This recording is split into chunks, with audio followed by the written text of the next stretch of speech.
সাজুর নেতৃত্বে আদম, মুস্তাকিম, তানজুল, সাফির এবং মুক্তার তারা এই হামলা চালায়। সে হামলার পর থেকে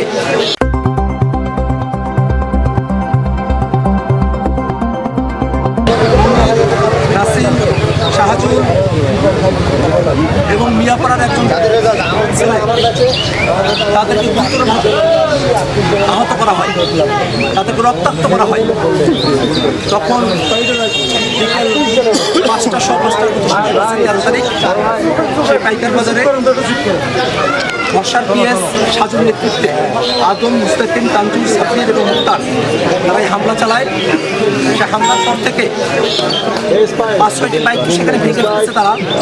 2টি বাইক আমাদের হারাগাছের প্রধান শিক্ষকের আরাফাত তার বাইক এবং আমাদের তার ভাইয়ের বাইক এবং আমাদের ওবায়দ ভাইয়ের ভাই রাকিব ভাই তার বাইক, এই 2টি বাইক তারা চুরি করে নিয়ে যায়।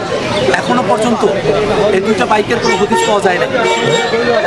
তারা জাতীয় নাগরিক পার্টি এনসিপির হারাগাছ পৌরসভার যে কার্যালয়, সেই কার্যালয়ে তারা হামলা করে।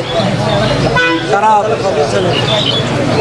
আমাদের কার্যালয়ের দরজা ভাঙার চেষ্টা করে এবং আমাদের কার্যালয়ের সামনে থাকা আমাদের যে ব্যানারগুলো আছে সেগুলোকে তারা লণ্ডভণ্ড করে দেয়, তারা ছিঁড়ে নিয়ে যায় এবং পাশের যে দোকানদাররা ছিলেন তাদেরকে তারা উন্মুক্ত করে দিয়ে যায়। তারা পরবর্তীতে 3 দিন সে দোকানপাট আর খুলতে পারেন নাই। আমরা অত্যন্ত দুঃখের সাথে খেয়াল করে দেখেছি সে 13 তারিখ বিকেলের পর থেকেই ভরসা বাহিনী হারাগাছে শাপলাপুরের যারা কর্মী আছেন এনসিপি তাদের বাড়ি টার্গেট করে হামলা ভাঙচুর শুরু করে।